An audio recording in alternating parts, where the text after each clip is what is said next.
সূর্য নিজস্ব গতিপথে চলছে।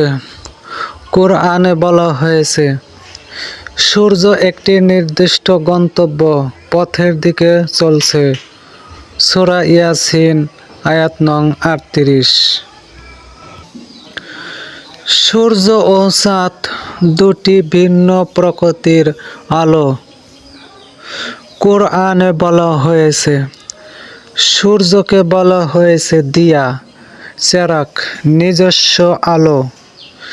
চাঁদকে বলা হয়েছে নূর, প্রতিফলিত আলো।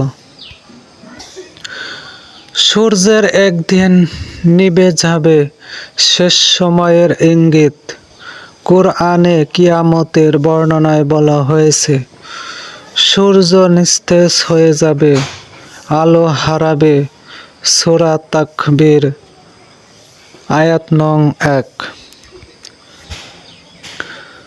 বিজ্ঞান বলে, সূর্যেরও একটি নির্দিষ্ট আয়ু আছে, এক সময় তা শক্তি হারাবে।